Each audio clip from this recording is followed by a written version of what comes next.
प्यारे विद्यार्थियों, कल मैंने आप लोगों को वासुदेव शरण अग्रवाल द्वारा रचित राष्ट्र के स्वरूप के बारे में बताया था। आज राष्ट्र के स्वरूप का निबंध बता रही हूँ। राष्ट्र का स्वरूप निबंध लेखक वासुदेव शरण अग्रवाल जी के निबंध संग्रह पृथ्वी पुत्र से अवतरित है। इस निबंध में लेखक ने 3 तत्वों भूमि, जन और संस्कृति पर प्रकाश डालते हुए बताया है कि राष्ट्र का स्वरूप इन्हीं 3 तत्वों से निर्मित होता है। सबसे पहले लेखक ने भूमि तत्व का वर्णन किया है, जिसका निर्माण देवताओं के द्वारा किया गया है और इसका अस्तित्व अनंत काल से है। लेखक कहते हैं कि भूमि के स्वरूप को बचाए रखने के लिए मनुष्य को जागरूक रहना होगा और इसकी समृद्धि के लिए निरंतर प्रयास करते रहने होंगे। लेखक कहते हैं कि राष्ट्रीयता का विचार पृथ्वी से जितना अधिक जुड़ा होगा, उतना ही हमारे राष्ट्रीय विचार भी सुदृढ़ होंगे। इसलिए हमारा कर्तव्य है कि हम पृथ्वी के बारे में प्रारंभ से अंत तक अधिकाधिक जानकारी प्राप्त करें। यही मनुष्य का श्रेष्ठ कर्तव्य है। इसके लिए सैकड़ों और हजारों प्रकार के प्रयत्न भी करते रहने पड़ें तो संघर्ष करने के लिए तैयार रहना चाहिए। प्रत्येक मनुष्य को अपने देश की धरती के प्रत्येक अंग का ही नहीं, वरन अंगों के अंग का भी ज्ञान होना चाहिए, क्योंकि राष्ट्रीयता की जड़ें जन्मभूमि से जितनी गहरी होंगी, उतने ही राष्ट्रीय भावों को अंकुर पल्लवित होंगे। मानव को अपने देश की धरती की कुख में भरी अमूल्य निधियों का ज्ञान आवश्यक है। इन्हीं अमूल्य निधियों के कारण ही पृथ्वी को वसुंधरा कहा गया है। इन निधियों से हमारा प्रगाढ़ संबंध होना चाहिए, प्रगाढ़ परिचय होना चाहिए, क्योंकि इन निधियों के संपूर्ण ज्ञान होने से ही हमारा भावी आर्थिक विकास संभव है। लेखक का कथन है कि देश के नागरिकों को पृथ्वी और आकाश के मध्य स्थित नक्षत्रों, गैसों तथा वस्तुओं का ज्ञान, समुद्र में स्थित जलचरों, खनिजों तथा रत्नों का ज्ञान और पृथ्वी के गर्भ में हुए अपार खनिज संपदा की आधिकारिक जानकारी पर आधारित ज्ञान भी राष्ट्रीय चेतना को सुदृढ़ बनाने में आवश्यक है। डॉक्टर वासुदेव शरण अग्रवाल जी का कहना है कि विज्ञान के द्वारा उद्योगों का विकास संभव है। उद्योग ही किसी राष्ट्र की अर्थव्यवस्था की रीढ़ होते हैं। इसलिए राष्ट्र को सुदृढ़ बनाने के लिए सभी राष्ट्रवासियों से यह अपेक्षा की जाती है कि वे सभी मिलकर राष्ट्र के निर्माण में सहयोग करें। लेखक दूसरे तत्व जन का भी वर्णन करते हुए कहते हैं कि कोई भूभाग तब तक राष्ट्र का नहीं कहला सकता जब तक उस पर जन समुदाय निवास न करता हो। भूमि और जन समुदाय दोनों मिलकर ही राष्ट्र का निर्माण करते हैं।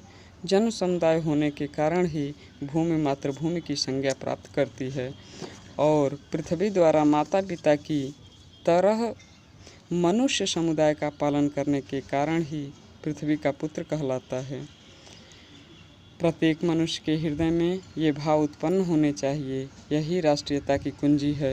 जब यह भाव मनुष्य के हृदय में उत्पन्न हो जाते हैं, तब राष्ट्र का सर्वांगीण विकास संभव हो पाता है।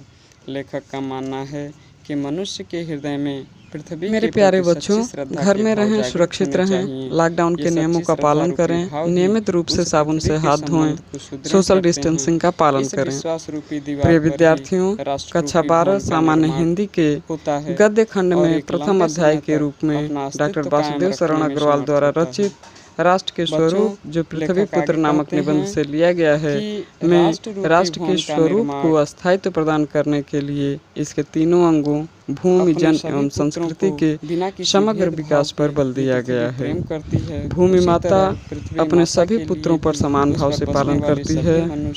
जन राष्ट्र का आधार स्तंभ है। पृथ्वी पर मानव का विकास असीमित है। अपने श्रम एवं कर्म से जन राष्ट्र के प्रति समर्पित होता है। संस्कृति राष्ट्र की आत्मा है। इसे पुष्प की संज्ञा प्रदान की गई है। इसके अभाव में राष्ट्र की कल्पना बेमानी हो जाती है। लेखक ने नगरों, जनपदों, पूर्व गांवों और जंगलों तथा पर्वतों पर अनेक प्रकार के लोग निवास करते हैं। एक ही माता के पुत्र होने के कारण विविध भाषाएं, धर्म, रीति रिवाज इन्हें अलग नहीं कर पाते, क्योंकि पृथ्वी के प्रति मातृभावना इनके प्रेम को कभी खंडित नहीं होने देती। प्यारे विद्यार्थियों, लेखक का कहना है कि राष्ट्र के निर्माण के लिए तीसरा आवश्यक तत्व उस राष्ट्र की संस्कृति है, जिसका निर्माण मनुष्यों के द्वारा अनेक युगों में किया गया है। वही उसके जीवन की श्वास प्रश्वास है। बिना संस्कृति के जन की कल्पना कबंध मात्र है। संस्कृति मानव जीवन का अभिन्न और अनिवार्य अंग है। वास्तव में संस्कृति मनुष्य का मस्तिष्क है। जिस प्रकार मस्तिष्क के बिना मानव जीवन की कल्पना नहीं की जा सकती, उसी प्रकार संस्कृति के बिना मानव जीवन की भी कल्पना नहीं की जा सकती। इसीलिए संस्कृति के विकास और उसकी उन्नति में ही किसी राष्ट्र का विकास और उन्नति की समृद्धि निहित है। इस बात में कोई संदेह नहीं है कि राष्ट्र के संपूर्ण स्वरूप में संस्कृति का भी उतना ही महत्वपूर्ण स्थान है जितना कि भूमि और जन का होता है। किसी राष्ट्र के अस्तित्व में संस्कृति के महत्व को इस बात से समझा जा सकता है कि यदि किसी राष्ट्र की भूमि और जन को संस्कृति से अलग कर दिया जाए तो एक समृद्ध राष्ट्र को समाप्त होते देर न लगेगी। यह संस्कृति ही जीवन रूपी वृक्ष का फूल है। जिस प्रकार वृक्ष का सौंदर्य पुष्प उसके जीवन का सौंदर्य संस्कृति के रूप में प्रकट होता है।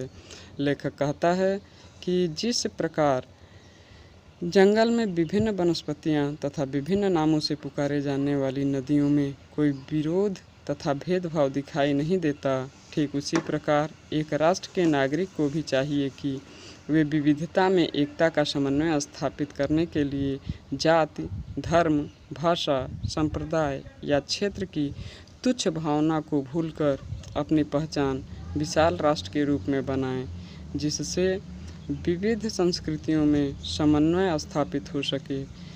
एक ही राष्ट्र में अनेक उपसंस्कृतियाँ फलती फूलती हैं।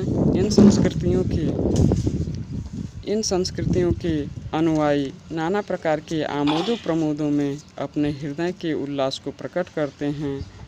साहित्य, कला, नृत्य, गीत इत्यादि इसी संस्कृति के विविध अंग हैं। हमारे पूर्व पुरुषों ने धर्म, विज्ञान, साहित्य, कला और संस्कृति की महान सफलताएं इसी से प्राप्त की है। हम उनकी उपलब्धियों पर गौरव का अनुभव करते हैं।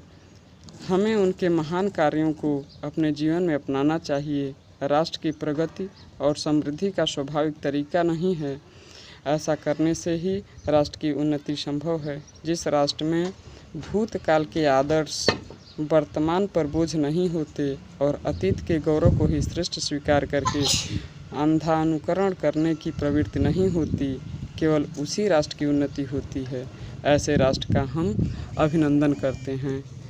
प्यारे बच्चों, इस प्रकार आपने राष्ट्र के स्वरूप के बारे में सारांश के माध्यम से सारी जानकारियाँ प्राप्त कर ली हैं। अब टेक्स्ट के माध्यम से भी आप पढ़ेंगे। जय हिंद, जय भारत।